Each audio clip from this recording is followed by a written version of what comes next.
الرحمن الرحیم اللهم صل علی سیدنا محمد النبی الأمی وعلی آلہ وصحبہ وسلم تسلیما کثیرا.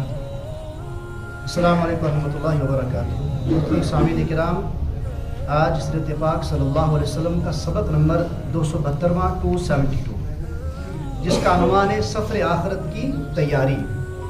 ہم نے گزشتہ سبق پڑھا تھا کہ آپ صلی اللہ علیہ وسلم نے اپنے ہاتھ مبارک سے جو دور نبوی کا سب سے آخری لشکر روم کی جانب روانہ کیا تھا اس کی تفصیل ہم نے پڑھ دی تھی. اور آج جو ہم پڑھنے جا رہے ہیں یہ دنیا مسافر خانہ ہے، کیونکہ اس سیرت کی کتاب کا سراج منیرہ کے یہ جو آخری لمحات اور آخری اسباق چل رہے ہیں، کل انشاءاللہ اور پرسوں انشاءاللہ اس کا آخری سبق ہوگا، اور اس سبق کا نام بھی ہوگا آخری روز، یعنی کہ آپ صلی اللہ علیہ وسلم کا صحابہ کرام میں اس دنیا میں آخری روز تھا. اس دنیا میں منتقلی اس دنیا کی جانب سے پہلے آخری روز جو آپ صلی اللہ علیہ وسلم کا تھا، اس کی تاریخ ہم پرسوں انشاءاللہ شب کے روز پڑھیں گے. یہ دنیا مسافر خانہ ہے، رہنے کی جگہ نہیں ہے. یہ گزرگاہ ہے، بیٹھنے کی جگہ نہیں ہے. یا آنے والا جانے ہی کے لیے آتا ہے، بلکہ آنے سے پہلے جانے کا وقت متعین ہوتا ہے.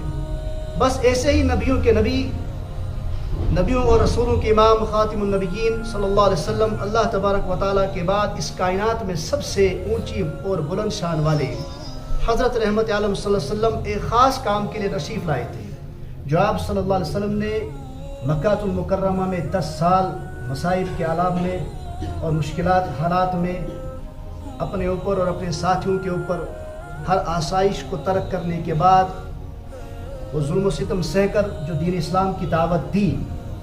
میں نے پہلے سے کہا تھا کہ دین اور اسلام مظلومیت کے عالم میں پھیلا ہے، نہ کہ جبر اور زور کے بنیاد پر. اس کی ابتدا اور اس کی شروعات ہوئی ہے مظلومیت کے عالم میں. جو جتنا مظلومیت میں گزرے ہیں صحابہ کرام، اتنا اسلام کو عروج ملا ہے، اتنا اسلام کا دبدبہ ہوا ہے. اور آج اسی رحمت عالم صلی اللہ علیہ وسلم کے آخری لمحات کو ہم اس دنیا میں پڑھ رہے ہیں. حجت الوداع کے موقع پر اس کی تکمیل کا اعلان ہو گیا تھا. اب اپنے مالک کی طرف کوچ کر جانے کی تیاری ہی تیاری تھی. بطور خاص جب سورہ نصر نازل ہو گئی، حدیث میں آتا ہے کہ اس کے بعد تو ہر وقت صرف تسبیح اور تحلیل اور استغفاری آپ کی زبان پر ہوتی تھی. آخری لمحات میں آپ صلی اللہ علیہ وسلم ان 3 چیزوں پر تسبیحات اور تحلیلات اور ذکر و اذکار کیا کرتے تھے، استغفار پڑھا کرتے تھے. حدیث پاک میں اس موقع کی کئی ساری دعا، تسبیح اور استغفار وارد ہوئی ہے. پھر کئی مرتبہ اپنے عمل اور قول سے بھی جدائیگی کا اظہار فرمایا، جیسا کہ حجت الوداع کی روایت میں آپ نے پڑھا. اس کے علاوہ ہر سال رمضان میں 10 دن کا اعتکاف فرماتے تھے. آپ صلی اللہ علیہ وسلم کا معمول کیا تھا کہ روزدری الیونس آپ 10 دن کا اعتکاف فرماتے تھے، مگر اس سال یہ جو آخری سال تھا آپ صلی اللہ علیہ وسلم کا، اس سال آپ نے 20 دن کا اعتکاف فرمایا. اس سے پہلے رمضان میں آپ ہر سال حضرت جبرائیل علیہ السلام کے ساتھ 1 مرتبہ قرآن کا دور کرتے تھے، یعنی کہ ہر ایک دن کا 1 پارہ ہوتا تھا. جس طریقے سے ہم تراویح میں معمول رکھتے دن کا 1 پارہ، آپ بھی رمضان میں 1 دور کیا کرتے تھے قرآن مقدس کا. مگر اس سال آخری سال آپ نے 2 مرتبہ حضرت جبرائیل علیہ السلام کے ساتھ قرآن مقدس کا دور فرمایا.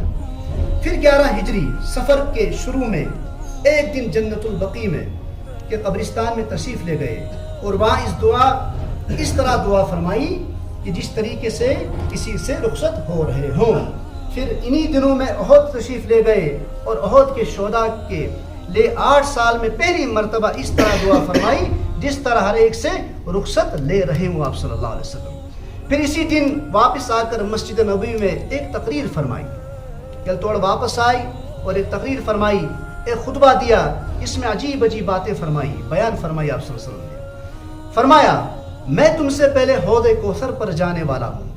قسم بخدا میں اس وقت اپنے حوض کو دیکھ رہا ہوں جہاں پر میں جام کوثر اپنی امت کو پلاؤں گا. مجھے زمین کے خزانوں کی کنجیاں دی گئی ہیں، تمام کنز یمت خزان زمین میں وہ سب کی سب میرے ہاتھ میں دی گئی ہیں. قسم بخدا مجھے یہ ڈر نہیں کہ تم میرے بعد شرک کرنے لگو گے، مگر مجھے یہ ڈر ہے کہ تم میرے بعد دنیا کی حرص کرنے لگ جاؤ گے. دنیا کی محبت تمہارے دلوں پر غالب آ جائے گی ہر چیز ہے. اس چیز کا ڈر ہے مجھے، کیونکہ یہی جو محبت ہوتی ہے، جو غالبانہ محبت کا हिरिस करना, लालच होना, ये सब बुराइयों की जड़ होती है। और आप सल्लल्लाहु अलैहि वसल्लम ने जन्नतुल बकी से आकर अहद के शोदाओं से उनके कब्रों के पास जाकर आने के बाद ये इजहार फरमाया पहली बार कि मुझे इस चीज़ का डर है कि तुम हिरिस करने लगोगी दुनिया की, फिर इसमें मशगूल होकर तुम में एक दूसरे से झगड़ने लग जाओगे। हिरिस और लालच का इतना दबदबा तुम्हारे दिलों में बढ़ जाएगा कि तो क्या करो पानू भाई, आप आपस में लड़ बढ़ जाओगे, फिर तुम भी इसी तरह हलाक हो जाओ जिस तरह तुमसे पहले लोग हलाक हो गए। इस हिर्स की बुनियाद पर जो पहली उम्मतों का हश्र आपस में कट मरे, इसी तरीके से कहीं तुम्हारा भी हश्र ना हो जाए, इसलिए अपने दिलों को हिर्स और लालच और दुनिया की मोहब्बत से दूर रखो। अब इसके बाद आप सल्लल्लाहु अलैहि वसल्लम ने जो ये खुतबा इरशाद फरमाया, आप सल्लल्लाहु अलैहि वसल्लम की सेहत मुबारक भी थोड़ी बहुत खराब होती जा रही थी। बीमारी की इब्तिदा कजबो दौर शुरू। 29 सफ़र 11 हिजरी में आप किसी जनाजे के साथ जन्नतुल बकी में तशरीफ ले गए। वहाँ से तशरीफ लाते ही सर मुबारक में दर्द शुरू हो गया। ये तो जनाज पटायो, आपके सर मुबारक में दर्द शुरू हो गया, फिर बुखार हो गया, और बुखार इतना तेज हो गया कि जो कपड़ा सर मुबारक पर बांधा हुआ था, बुखार की शिद्दत की बिना पर, इसकी बिना पर गर्मी इससे बाहर आ रही थी। बुखार उस तो की गर्मी को पर नबर नहीं आ रहा, वो जो कपड़ा आप सल्लल्लाहु अलैहि वसल्लम के सर मुबारक पर बांधा हुआ था, इसी को मरदुल वफात कहते हैं। बीमारी तकरीबन 13 या 14 रोज तक रही। 11 दिन तक इसी हालत में बनफ्स नफसीस आप नमाज की इमामत फरमा रहे। मुसलसल आपने आखिरी अयाम तक इमामत फरमाई। अज़वाज मुतहरात के साथ भी अदल और इंसाफ के तकाज़ों को पूरा किया। इन हालात में भी बारी बारी का बहुत ख्याल था। 5 दिन तक जिस घर में रात गुजारने की बारी थी, वैसे ही रात गुजारते रहे आप सल्लल्लाहु अलैहि वसल्लम, मगर इजाज़त लेकर किसी एक जगह आराम करना चाहते थे। इजाज़त भी हिकमत से ली। वो इस तरह की हर रोज़ शाम के वक्त दरियाफत फरमाते थे, आज किसके यहाँ रहने की बारी है।